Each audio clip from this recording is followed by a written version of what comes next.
Prepárate porque hoy no hablaremos solo de un caso. Hablamos de la decodificación de una mentira, de la arquitectura de un encubrimiento que ha intentado, sin éxito, enterrar la verdad sobre la muerte del actor Yu Minglong. Lo que el sistema nos alimentó fue un simple protocolo llamado accidente por intoxicación. Pero cuando aplicamos nuestros propios filtros de análisis forense a los datos públicos, la narrativa colapsa en un mar de metadatos corruptos y señales manipuladas. No hemos buscado la historia, hemos hackeado la realidad oficial.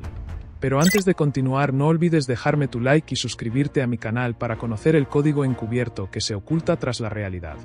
El 11 de septiembre de 2025, Beijing perdió a una de sus caras más queridas en una caída desde el complejo residencial Sunshine Upper East. La respuesta de las autoridades fue inmediata, y es precisamente esa velocidad la que activó nuestra primera alerta de anomalía. En un caso de muerte súbita, el protocolo de investigación exige días, a veces semanas, para su validación. Sin embargo, en cuestión de horas, el veredicto estaba listo. Yu Minglong bebió en exceso, tropezó, tragedia simple. Era una narrativa demasiado pulcra, demasiado preescrita, como un script cargado antes de que el evento tuviera lugar.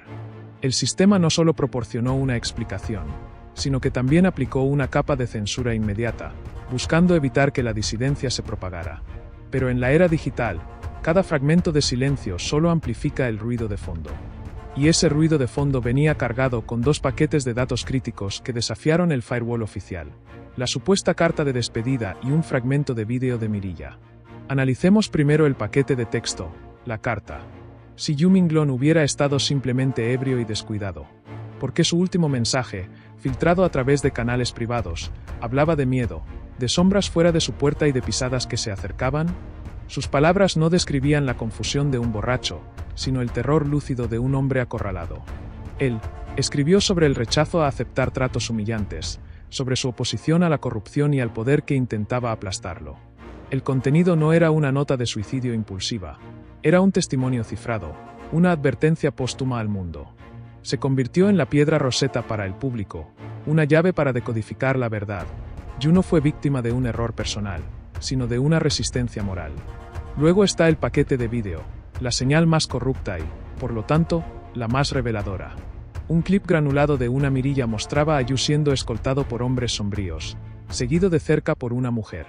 Este vídeo fue purgado de las plataformas en minutos, una acción que, para el público, solo podía significar una cosa: confirmación.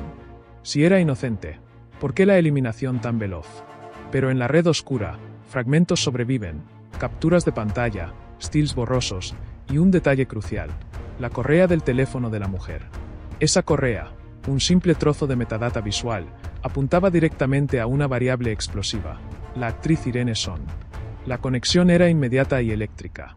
Son, una contemporánea de Yu y ya vinculada a susurros de escándalo, se convirtió en el eslabón perdido entre el actor y las fuerzas oscuras que lo controlaban. Su silencio inicial, mientras otros colegas inundaban las redes con tributos, fue interpretado no como dignidad, sino como complicidad. En el algoritmo de la sospecha pública, la ausencia de una negación equivalía a una admisión tácita. A medida que la conspiración maduraba, Yu Minglong dejó de ser solo un actor desafortunado para convertirse en un símbolo. Su muerte fue ligada a narrativas mucho más grandes: redes de lavado de dinero, explotación de jóvenes estrellas y la intocable influencia de élites políticas. Las referencias en la supuesta carta a El Viejo Príncipe y la Princesa en Australia pasaron de ser metáforas desesperadas a puntos de datos confirmados por los teóricos de la conspiración, vinculando el caso a familias de alto nivel. Yu fue visto como un fallo del sistema, un peón que se negó a ser movido y por ello, fue eliminado. Irene Son se transformó entonces en el operador, la intermediaria, la pieza de ajedrez que conectaba a la víctima con el poder. Las historias de su pasado, sus supuestas conexiones familiares con oficiales del partido en Shandong, e incluso rumores sobre su vida nocturna, fueron retorcidas para encajar en el payload de la conspiración. Se le acusó de haberlo atraído al complejo residencial, de haberlo mantenido a raya, e incluso de retener un misterioso pendrive con evidencia de corrupción. Cada rumor se contradecía con el anterior, pero todos convergían en una única conclusión: Yu no murió por accidente, y Son no era inocente. El clímax de esta operación de encubrimiento llegó con la declaración final de la policía el 21 de septiembre. Al reiterar el veredicto de accidente, Intentaron aplicar un sello absoluto al caso. Pero su error estratégico fue la detención de 3 individuos por difundir rumores fabricados. Esta acción, destinada a restaurar el orden, tuvo el efecto contrario. Para el público, la negación tan específica de rumores sobre un secuestro o la implicación de celebridades solo validó que esos rumores estaban incómodamente cerca de la verdad. El intento de silenciar solo profundizó la sospecha, convirtiendo el caso cerrado en una prueba irrefutable del encubrimiento. Cuando los abogados de Son finalmente rompieron el silencio, las amenazas legales no fueron vistas como una defensa, sino como un acto de intimidación, un intento de silenciar la verdad a través del miedo legal. Esto consolidó su papel de villana en el juicio público. Al final, 2 veredictos se sostienen uno al lado del otro.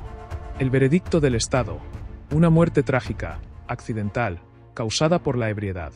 Y el veredicto del pueblo, nuestra decodificación de los datos. Yu Minglong fue traicionado, silenciado por fuerzas poderosas, y su muerte fue un asesinato enmascarado. El vídeo, real o fabricado, plantó una imagen indeleble. La carta, auténtica o no, dio voz al terror. La verdad de los hechos puede que permanezca oculta, flotando en las sombras entre estas 2 realidades, pero el análisis de la respuesta del sistema es concluyente. La intensidad del encubrimiento es directamente proporcional a la gravedad de la verdad que se oculta. Yu Minglong se convirtió en un mártir digital, un símbolo de lo que sucede cuando te paras en el camino de la arquitectura del poder. El protocolo de accidente fracasó.